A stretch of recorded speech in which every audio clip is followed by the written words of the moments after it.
नमस्कार साथियों। ऐसा लगता है कि बीएसएनएल ने मन बना लिया है कि वो अब सीधे सीधे टक्कर देगी टेलीकॉम सेक्टर के बादशाह यानी कि जियो यानी कि मुकेश अंबानी को। और इसको लेकर के बीएसएनएल ने एक बहुत बड़ी घोषणा की है कि वो बहुत ही जल्द अपना 5G लॉन्च करने वाली है। जी हाँ साथियों, बीएसएनएल ने अनाउंसमेंट कर दिया है कि वो बहुत ही जल्द अपना बीएसएनएल 5G सेवा शुरू करने वाली है। और 5G के ट्रायल के लिए देश भर में बड़े शहरों को चुना गया है जहां पर इसका पहले ट्रायल होगा, उसके बाद पूरे देश भर में 5G सेवाएं लागू कर दी जाएगी। और इसका फायदा जो है उपभोक्ताओं को ज़्यादा मिलने वाला है, क्योंकि आप सब जानते हैं कि पिछले महीने ही खबर सामने आई थी कि तमाम टेलीकॉम कंपनियों ने एक साथ मिल करके अपने डेटा रिचार्ज प्लान को महंगा कर दिया था। और वो भी थोड़ा मोड़ा महंगा नहीं, 25 से लेकर 30% तक उन्होंने अपने रिचार्ज पैक को महंगा कर दिया था। उसी बीच बीएसएनएल ने अपने रिचार्ज पैक में 1 रुपये की भी महंगाई दर्ज नहीं की थी। जब डेटा रिचार्ज पैक महंगा हुआ तो उसके बाद देखा गया कि बड़ी तादाद में लोग बीएसएनएल की तरफ शिफ्ट करने लगे। बीएसएनएल को खोजा जाने लगा कि आखिर बीएसएनएल है कहाँ। और बड़ी तादाद में जियो के यूज़र हों या फिर एयरटेल के यूज़र हों या फिर वोडाफोन आइडिया के यूज़र हों, वो बड़ी पैमाने पे शिफ्ट करने लगे बीएसएनएल की तरफ। लेकिन आप सब जानते हैं कि जो लोग बीएसएनएल को सपोर्ट कर रहे हैं वो तभी बीएसएनएल को सपोर्ट कर पाएंगे जब बीएसएनएल अपनी सर्विसेज में सुधार करेगी। अगर बीएसएनएल की सर्विसेज में सुधार होता है और जो वो 5G लॉन्च कर रही है वो लगातार 365 दिन लोगों के मोबाइल फ़ोन पर प्रॉपर तरीके से आ जाती है, तो आप यकीन मानिए कि जियो की जो बादशाहत है वो बहुत तेज़ी से घटेगी और बड़े पैमाने पर बीएसएनएल को भी फ़ायदा होगा, उनके एम्प्लॉयज़ को भी फ़ायदा होगा, क्योंकि उनको सस्ते दर पर रिचार्ज मिलना शुरू होगा। इस वक्त आप सब जानते हैं कि जहां प्राइवेट कंपनियों ने 4G रिचार्ज प्लान को महंगा कर दिया है, 5G रिचार्ज प्लान को महंगा कर दिया है, वहीं इस वक्त भी बीएसएनएल अपने 4G और 3G प्लान काफ़ी सस्ते कीमतों पर लोगों को मुहैया करा रही है। अगर हम बीएसएनएल के रिचार्ज के मौजूदा प्लान रेट्स की बात करें तो आप अपनी स्क्रीन पे देख सकते हैं। 108 रुपये का रिचार्ज करते हैं तो आपको 28 दिन तक 1 GB वैलिडिटी मिलेगी डेली, यानी कि 1 GB आपको डेटा मिलेगा और जो कॉल है वो अनलिमिटेड रहेगी। वहीं अगर इसके लंबे प्लान पे अगर आप जाना चाहें 2 महीने 3 महीने वाले में, तो उसमें एक बहुत ही मशहूर प्लान है इनका, जिसमें 199 रुपये में 70 दिन तक 2 GB पर डे और अनलिमिटेड कॉल मिल रही है। और अगर आप साल भर का प्लान लेते हैं तो 2000 रुपये में 365 दिन तक 600 GB बीएसएनएल ऑफर कर रही है अपने ग्राहकों को। यानी कि जियो, एयरटेल और वोडाफोन आइडिया के मुकाबले काफ़ी सस्ते कीमतों पर बीएसएनएल रिचार्ज उपलब्ध करा रही है। लेकिन सबसे बड़ा सवाल यही उठता है कि अगर कोई व्यक्ति बीएसएनएल का नया सिम लेता है या फिर अपने नंबर को पोर्ट करता है बीएसएनएल में, तो क्या उनको सर्विसेज मिल जाएगी, या फिर जो बीएसएनएल के बारे में कहा जाता है कि बीएसएनएल का फुल फॉर्म है भाई साहब नहीं लगेगा, वैसे ही सर्विस देखने को मिलेगी उपभोक्ता को। वो तो बीएसएनएल और उनके कर्मचारियों पर निर्भर करता है, उनके सर्विस पे निर्भर करता है। अगर ऐसा होता है तो आप मान के चलिए कि जियो की बादशाहत खत्म हो जाएगी और बीएसएनएल एक बार फिर से टेलीकॉम दुनिया का बेताज बादशाह बन जाएगा। इसी बीच एक बड़ी खबर सामने ये निकल करके आई कि बीएसएनएल ने अपने 5G प्लान को लॉन्च कर दिया है। देश के कुछ चुनिंदा शहरों में इसका ट्रायल किया जा रहा है। बीएसएनएल का 5G ट्रायल जिन शहरों में शुरू होने वाला है उनमें है दिल्ली, चेन्नई, हैदराबाद, बेंगलोर, मुंबई। और इन सब शहरों में भी कुछ खास जगह को चिन्हित किया गया है जहां पर ही इस 5G ट्रायल को बीएसएनएल शुरुआत करके देखेगी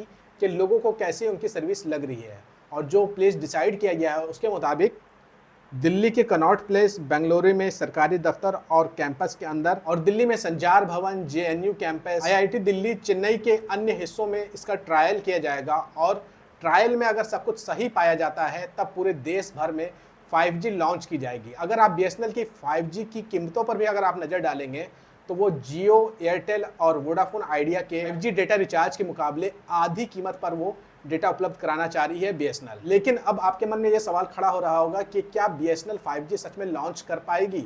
तो इसका जवाब है हाँ, क्योंकि इस बार बीएसएनएल कंपनी अकेले नहीं है, उनको कई प्राइवेट कंपनियों का साथ मिला है जो उन्हें 5G लॉन्च करने में मदद करेंगे। इन प्राइवेट कंपनियों का एक समूह है जिसका नाम है VOIC। इसका मतलब होता है voice of Indian communication technology enterprises. ये प्राइवेट कंपनियों का एक समूह है जो अब बीएसएनएल के साथ मिल करके देश की जनता को 5G सुविधा दिलाने में मदद करेगा। जिसमें सबसे बड़ा नाम अगर कोई है तो वो टाटा कंपनी का है, टाटा की TCS का है। इसके अलावा तेजा नेटवर्क से VNL है, यूनाइटेड टेलीकॉम से, कोरल टेलीकॉम से और HCFL। ये सभी कंपनियां मिल करके काम करती है और एक दूसरे की मदद करती है। और अब ये सारी कंपनियां मिल करके बीएसएनएल के साथ काम करने वाली है, यानी कि बहुत ही जल्द देश के तमाम नागरिक बीएसएनएल का 5G का फ़ायदा उठा पाएंगे, और तब उठा पाएंगे जब एक तरफ प्राइवेट कंपनियों की मनमानी चल रही है कि वो जब चाहें जितना चाहें रेट बढ़ा रहे हैं, और खबरें ये भी सामने निकल करके आ रही है जो अभी डेटा रिचार्ज पैक महंगा हुआ है वो तो केवल झांकी है। अगले 2, 3, 4 से 5 सालों के अंदर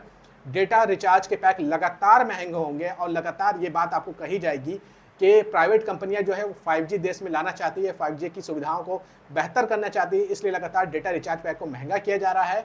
और ना चाहते हुए भी जनता के पास कोई चारा ना होने के कारण भी जनता मजबूरी में प्राइवेट कंपनियों के डेटा रिचार्ज पैक को रिचार्ज करवाएगी, और इसी तरीके से प्राइवेट कंपनियां उनका खून चूसते रहेगी। लेकिन इसी बीच बीएसएनएल अपनी खोई हुई विरासत को पाने की कोशिश कर रहा है, और बीएसएनएल को साथ मिल गया है टाटा कंपनी का। आप सब जानते हैं कि किसी जमाने में टाटा की अपनी एक टेलीकॉम कंपनी हुआ करती थी जिसका नाम था टाटा डोकोमो, लेकिन जब जियो मार्केट में आया तो बड़े बड़े धुरंधर कंपनियां जो टेलीकॉम सेक्टर में थी वो साफ हो गई, और जियो का एक तरफा वर्चस्व बन गया टेलीकॉम इंडस्ट्री में।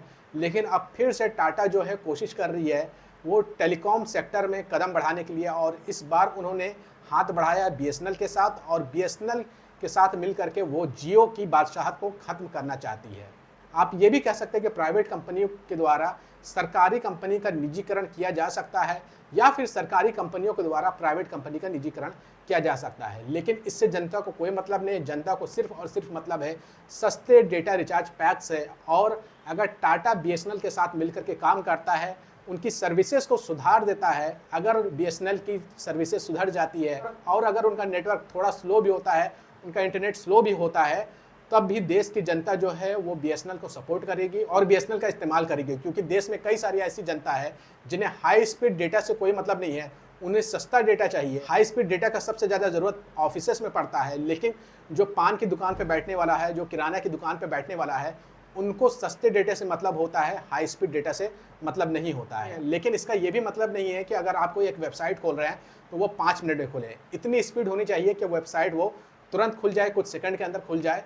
और वीडियो अगर हल्का बफर भी होकर चलता है तो लोग इसे बुरा नहीं मानते हैं, क्योंकि लोगों की पहली प्रायोरिटी है सस्ता डेटा होना, ना कि महंगा डेटा करके सर्विस के नाम पर देश की जनता को लूटना। आपको क्या लगता है, टाटा कंपनी का बीएसएनएल के साथ मिल जाने की वजह से क्या बीएसएनएल की सर्विसेज सुधर जाएगी, या फिर बीएसएनएल की सर्विसेज नहीं सुधरने वाली है, और तमाम कोशिशों के बाद भी बीएसएनएल जियो, एयरटेल और वोडाफोन आइडिया को टक्कर नहीं दे पाएगी? आपको जो भी लगता है कमेंट करके अपनी राय जरूर दीजिएगा। और अगर आपको ये वीडियो पसंद आई तो ज़्यादा से ज़्यादा शेयर करिएगा, और अगर आप बीएसएनएल को सपोर्ट कर रहे हैं तब भी इस वीडियो को ज़्यादा से ज़्यादा शेयर करिए, ताकि बड़े पैमाने पर लोग बीएसएनएल को सपोर्ट कर सकें।